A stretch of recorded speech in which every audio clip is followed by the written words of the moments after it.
नमस्कार, हमारे विशेष कार्यक्रम शख्सियत में आपका स्वागत है। शख्सियत में इस बार हमारे साथ हैं हिमाचल प्रदेश के उद्योग मंत्री मुकेश अग्निहोत्री। मुकेश जी, हमारे कार्यक्रम में आपका बहुत बहुत स्वागत है। धन्यवाद। मुकेश जी, आप कांग्रेस के वरिष्ठ नेता हैं, तीसरी मर्तबा ऊना ज़िले के हरोली चुनाव क्षेत्र से विधायक हैं, लगातार तीसरी मर्तबा, और आज हम आपके चुनाव क्षेत्र में ही खड़े हैं। मुझे लगता है कि पहले सीधे सवाल पे ही आ जाऊं। आपकी सरकार को 4 वर्ष हो गए हैं, कुल मिलाकर आप चुनावी वर्ष में प्रवेश कर चुके हैं। क्या लगता है आपको, सरकार रिपीट करेगी? निश्चित तौर पे सरकार रिपीट करेगी, क्योंकि 4 साल के दौरान रिकॉर्ड तोड़ विकास हुआ है। ये 4 साल विकास, तो आप कह रहे हैं ना, बीजेपी नहीं कह रही? भारतीय जनता पार्टी से किसी प्रमाण पत्र की जरूरत। 4 साल में विकास के नए आयाम स्थापित हुए हैं, कल्याणकारी काम हुए हैं, और लगातार सरकार ने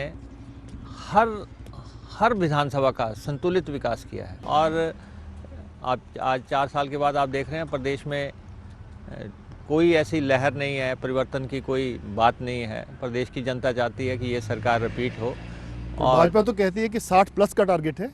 भाजपा ने पहले कहा कि 50+ का टारगेट है, फिर उन्हें लगा नहीं, हमने गलत कह दिया, फिर उन्हें 60+ कह दिया। दावा जताने से कुछ नहीं होता है।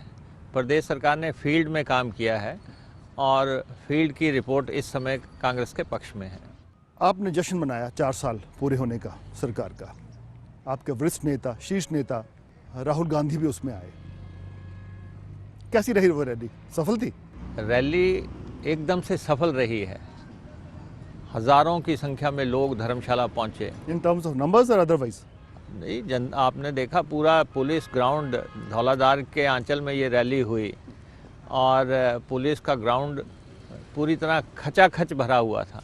पर मुकेश जी, आपकी उस रैली को लेकर तो आपके एक वरिष्ठ सहयोगी मंत्री GS बाली ने मट्ठा डाल दिया, हवा निकाल दी। वो कहते हैं कि मुझे तो स्टेज पे ही नहीं चढ़ने दिया गया, और वो भी कांगड़ा ज़िले के नेता हैं, और रैली भी कांगड़ा ज़िले में ही हुई थी। रैली की कामयाबी में सब ठीक है? रैली की कामयाबी की बात होनी चाहिए। रैली किस पैमाने की थी, और उसमें भारतीय जनता पार्टी क्या बात कर रही है या कोई अन्य क्या बात कर रहा है, लेकिन आप ये मुझे बताएं, क्या रैली कामयाब थी कि नहीं थी? और राहुल जी आए तो वो फैसला करके आए जब उन्होंने देखा कि प्रदेश सरकार का रिपोर्ट कार्ड देखा कि सरकार ने काम किया है, इसलिए वो सरकार की दाद देने के लिए धर्मशाला आए। केंद्र में भाजपा की सरकार है और आपके यहाँ आपकी कांग्रेस सरकार है। आपको लगता है कि केंद्र से आपको पूरा सहयोग मिल रहा है? केंद्र में जब से मोदी जी की सरकार बनी है, डे 1 से हिमाचल प्रदेश की सरकार को अस्थिर करने के प्रयास हो रहे हैं। डे 1 से कोशिशें हो रही हैं किसी भी ढंग से वीरभद्र सिंह जी की सरकार डिसलॉज की जाए। एक ही व्यक्ति, एक ही मामला, लेकिन आप देख रहे हैं CBI भी उसमें जांच कर रही है, ED भी उसमें जांच कर रही है, और इनकम टैक्स भी उसमें जांच कर रहा है। रोज़ाना बीजेपी के नेता लगातार बयान दे रहे हैं कि ये सरकार जाने वाली है, ये सरकार जाने वाली है, लेकिन प्रदेश सरकार पूरी मजबूती से आगे बढ़ी है। ये अलग बात है कि प्रदेश को अस्थिर करने के जितने भी प्रयास किए जा सकते थे वो किए गए हैं।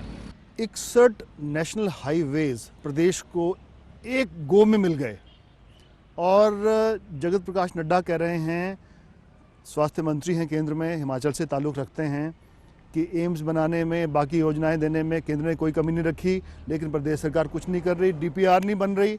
और सेंट्रल टैक्सेस में प्रेम कुमार धूमल पूर्व मुख्यमंत्री हैं, वो कह रहे हैं कि सेंट्रल टैक्सेस में बहुत कुछ मिल गया। आप कह रहे हैं भेदभाव होता है। ये तो जो हाईवेज़ की आप बात कर रहे हैं, ये तो राजनीतिक हाईवेज़ हैं, पॉलिटिकल हाईवेज़ हैं, और इन हाईवेज़ को लेके एक केंद्र के मंत्री आए, उन्होंने अनाउंसमेंट कर दी, और ये नहीं देखा कि ये सड़क कहाँ पे है, इसका कोई सर्वे नहीं किया।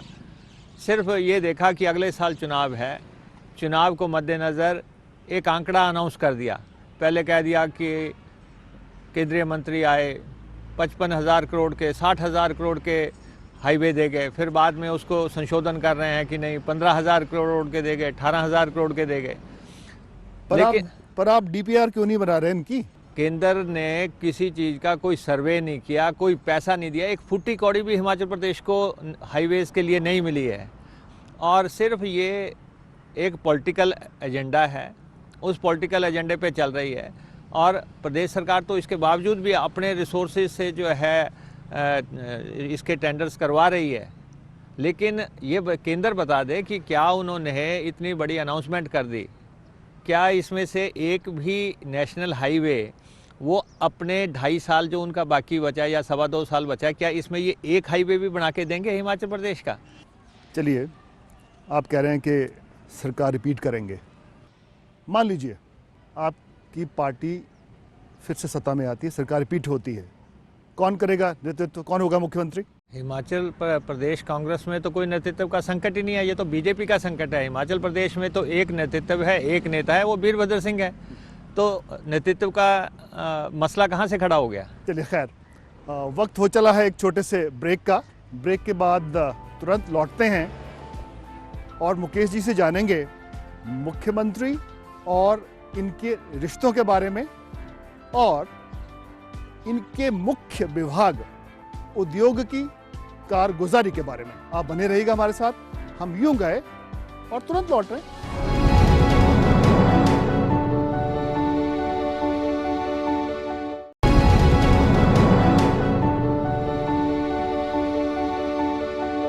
ब्रेक के बाद आपका स्वागत है। मुकेश जी, मुख्यमंत्री वीरभद्र सिंह के आप ब्लू आइड बॉय माने जाते रहे हैं, आप उनके संकट मोचक भी रहे हैं, लेकिन पिछले कुछ अरसे से चर्चाएं हैं आपके और उनके बीच के रिश्तों को लेकर। पूरी ईमानदारी से बताइएगा, सच्चाई क्या है? दिल बहलाने के लिए गालिब ख्याल अच्छा है, इससे ज़्यादा और कमेंट्स नहीं। ये सारा प्रदेश जानता है मुख्यमंत्री जी के और हमारे रिश्तों और संबंधों को लेके, इसलिए इस पे कोई टिप्पणी करना, कोई कमेंट करना, मैं नहीं समझता कि कोई वाजिब बात है। चलिए, आपने जो कहा, आपके ऊपर यह आरोप भी लगता है कि आप दिल्ली में अपने अच्छे संबंधों की वजह से उन संबंधों का नाजायज़ फ़ायदा उठाते हैं। दिल्ली हमने काम किया है, दिल्ली में कांग्रेस हाईकमान रहती है और हाईकमान से रिश्ते अच्छे हों, वहाँ पत्रकार भी रहे, पत्रकार रहे और हाईकमान से रिश्ते अच्छे हों, ये हमेशा से ज़रूरत होती है। और हमने उन रिश्तों का फ़ायदा जो है प्रदेश के विकास के लिए लिया है। उन रिश्तों का जो इस्तेमाल जो है यहाँ पे पार्टी को मजबूत करने के लिए किया है। और किसी भी पार्टी में दो चीज़ें महत्वपूर्ण होती हैं, या तो हाईकमान है या प्रदेश का नेतृत्व है। हमने दोनों जगह जो है उन रिश्तों को मेंटेन किया है और उन रिश्तों की कदर की है। प्रदेश कांग्रेस अध्यक्ष और मुख्यमंत्री के बीच क्या सब ठीक है? बिल्कुल, संगठन और सरकार में रिश्ते सही हैं, लेकिन इतना बड़ा प्रदेश है, इतनी बड़ी पार्टी है, सरकार है, तो कुछ इश्यूज़ पे संभव है कि कुछ चर्चाएं हों, लेकिन ये कहना कि सरकार और संगठन अलग दिशाओं में चल रहे हैं, मैं नहीं समझता कि ये कोई वाजिब बात है। मुख्यमंत्री जी का बहुत लंबा तजर्बा है और वो तो खुद पार्टी के अध्यक्ष रहे हैं। आपके विभाग की ओर मुड़ता हूँ, उद्योग, क्या स्थिति है प्रदेश में उद्योग की? सीधा सीधा ये विभाग और उद्योग धंधे रोज़गार से भी जुड़े हैं। हमने इंडस्ट्री बाय इनविटेशन का कंसेप्ट हम लेके आए। हम इस 4 साल के कार्यकाल के दौरान लगभग 14,000 करोड़ का पूंजी निवेश अट्रैक्ट कर पाए हैं। हमने इन्वेस्टर्स मीट की, हम दिल्ली गए, बेंगलोर गए, अहमदाबाद गए, मुंबई गए, वहाँ के इन्वेस्टर्स को हमने इनवाइट किया। और इसी के चलते जो है आज मंदी के दौर के बावजूद, जबकि पैकेज समाप्त हो गया, उसके बावजूद हमने 14,000 करोड़ का पूंजी निवेश हिमाचल में अट्रैक्ट किया और ये सिंगल विंडो में ये सारी प्रपोजल्स आई और उसमें से 5,000 करोड़ रुपए की इंडस्ट्री तो इन्वेस्ट जो है एस्टेब्लिश हो चुकी है। तो इसलिए ऐसे दौर में भी हमने किसी इंडस्ट्री का पलायन नहीं होने दिया। आज देश दुनिया का जो भी बड़ा घराना है वो हिमाचल प्रदेश में है। मुकेश जी, बीजेपी ने आपकी सरकार के खिलाफ यानी 4 साल के कार्यकाल के खिलाफ मुद्दे उठाए, चार्जशीट दी गवर्नर को। उसमें आपके विभाग से जुड़ा मुद्दा है एक माइनिंग, वो कहते खनन माफिया है। पहले तो मैं आपको ये कहूँ कि बीजेपी ने चार्जशीट नहीं दी है, बीजेपी ने तो प्रेस नोट जारी किया है। आरोप लगाने के लिए भी कला चाहिए। हम कहते हैं कि चलो सरकार चलाना अलग बात है, लेकिन कम से कम आरोप तो तौर तरीके से लगाते।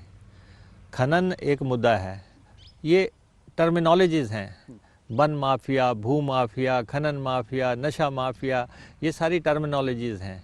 जब कोई विकास के मुद्दों पे बात नहीं होती तो इन मुद्दों की बात होती है। एक तरफ तो आप चाहते हैं कि विकास हो, अगर विकास होगा तो माइनिंग भी होगी। अगर आप कोई बांध बनाना चाहते हैं, कोई फैक्ट्री बनाना चाहते हैं, कोई घर बनाना चाहते हैं, कोई सड़क बनाना चाहते हैं, उसके लिए रेत बजरी सीमेंट की ज़रूरत होगी। वो सब भी चाहिए, लेकिन माइनिंग नहीं चाहिए। और हमने ऑक्शन शुरू किया फर्स्ट टाइम हिमाचल प्रदेश में, और 250 करोड़ रुपया माइनिंग से आय हो रही है।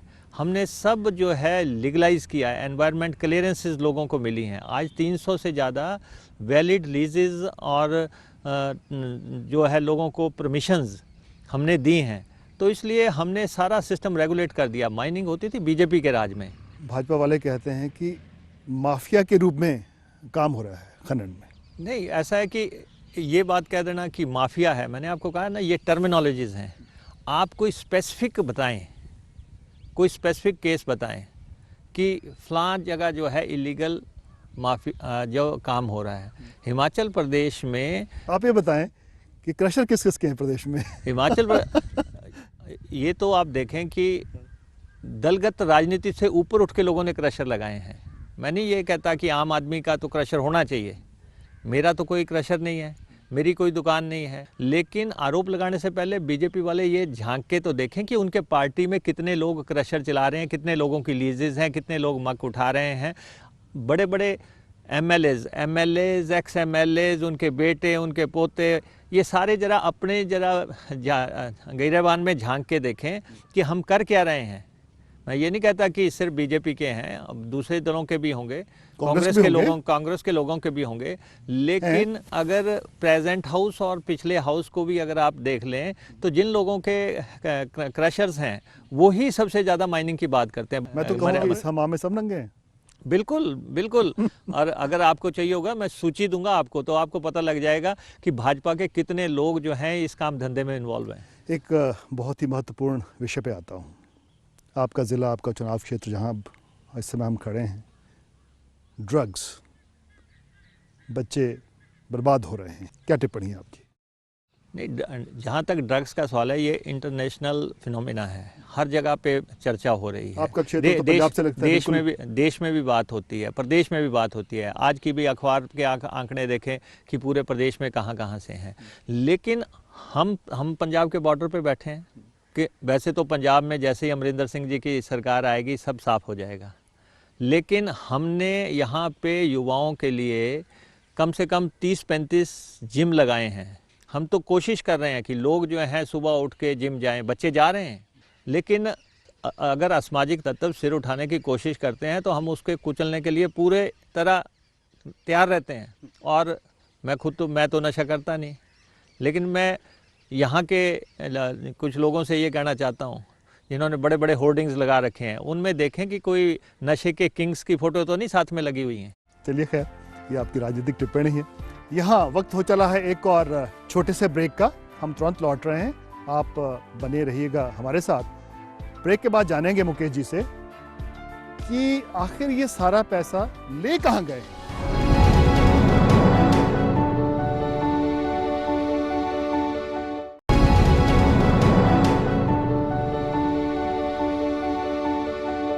ब्रेक के बाद आपका एक बार फिर से स्वागत है।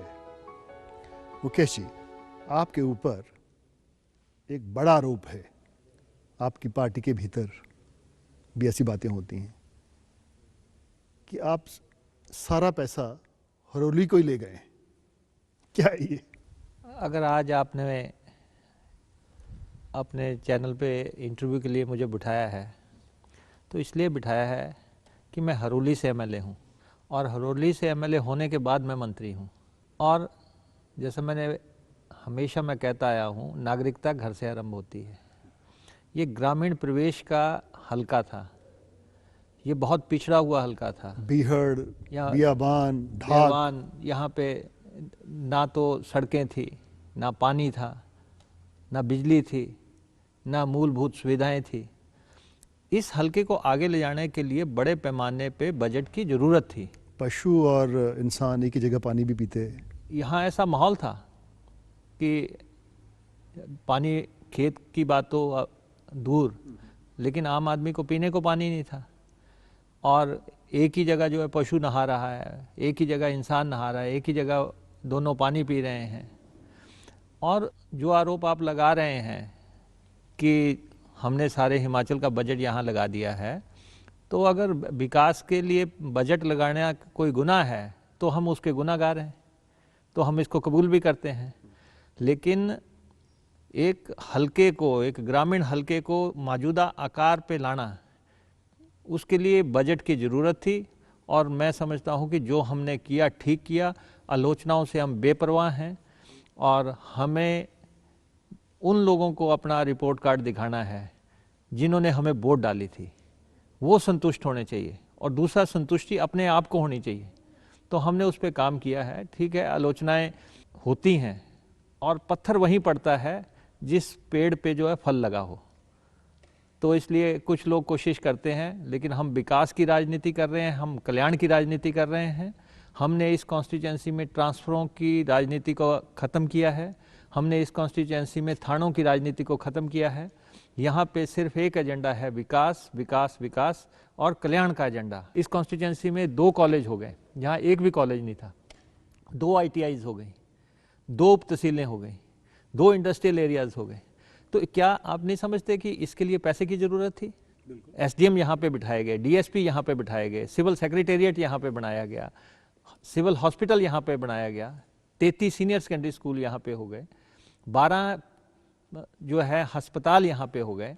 जगह जगह ये बुनियादी सुविधाएं देने के लिए बजट की ज़रूरत थी। इसलिए चाहे पार्टी के भीतर से ये आवाज़ उठती हो या पार्टी के बाहर से आवाज़ उठती हो, हम बेपरवाह हैं, हम अपने मिशन पे लगे हुए हैं और हम उसे कंप्लीट करके छोड़ेंगे।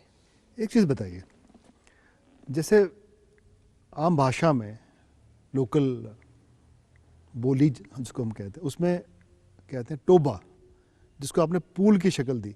क्या उसमें कुछ ऐसा भी हो सकता है कि पंचायत की आय बढ़े और उसमें मछली पालन हो जाए? अब मैं आपको बता रहा हूँ कि पानी पूरे संसार का मुद्दा है। 2 देश लड़ रहे हैं, 2 प्रदेश लड़ रहे हैं, 2 जिले लड़ रहे हैं, 2 पंचायतें लड़ रही हैं पानी के लिए। कहते हैं अगर लेकिन हमने विश्व युद्ध हो तब भी पानी की बात आती है। लेकिन हमने ऐसी स्थिति पैदा कर दी कि अगर कहीं भी जल संकट हो सकता है, लेकिन वो हरोली में नहीं होगा।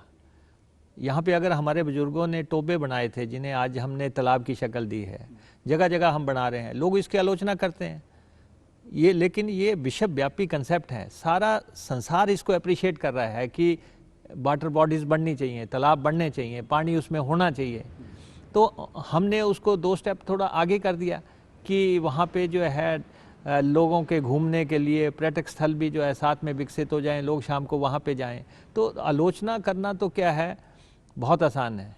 लेकिन जिस ढंग से ये तालाब बन रहे हैं, लोग शाम को वहाँ पे घूमने जा रहे हैं, रेन शेल्टर्स बन रहे हैं, क्या ये चंडीगढ़ के लोगों का ये अधिकार है कि वो अच्छे रेन शेल्टरों में खड़े हो सकते हैं? मैंने चौक, क्या आप मानते हैं कि ये दिल्ली और चंडीगढ़ के लोग ही अच्छे रेन शेल्टरों में खड़े हो सकते हैं? क्या हिमाचली नहीं हो सकते? क्या गांव का आदमी नहीं खड़ा हो सकता?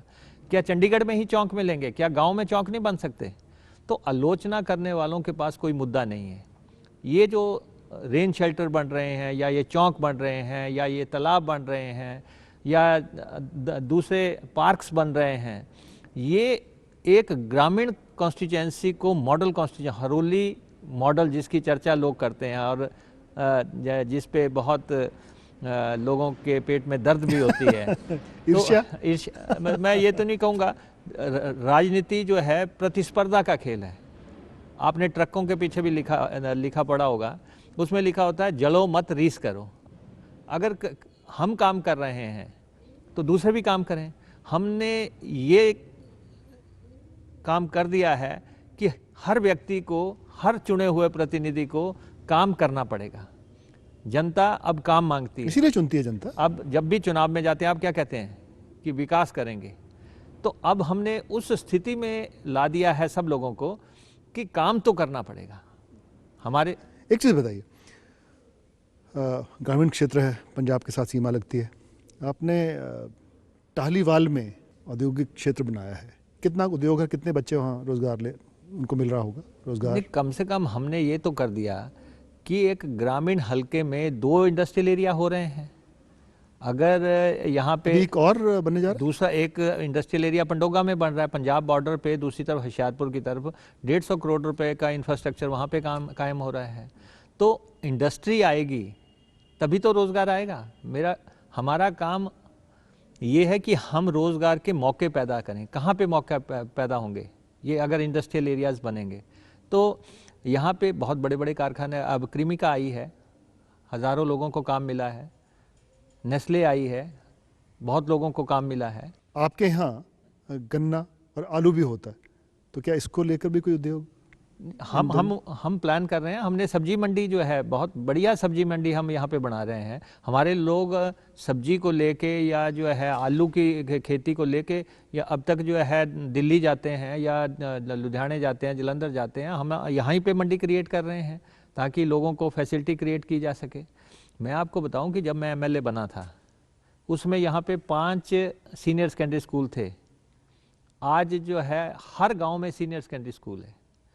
आज जब मैं MLA बना था एक भी कॉलेज नहीं था। आज यहाँ पे कॉलेजेस बन गए, ITIs बन गई, और ये लगातार विकास की जो रफ्तार है उसको हम ये इस तरह गति दे रहे हैं कि जो काम हमने शुरू किया है वो उसी टर्म के अंदर पूरा हो। बदलाव कैसे आता है? अब हमारे लोगों के पास लाइसेंस नहीं होता था, फर्जी लाइसेंस गुवाहाटी का, आसाम का लेके घूमते थे। जब से SDM का दफ्तर बना है 5000 लोगों ने लाइसेंस बनाया है।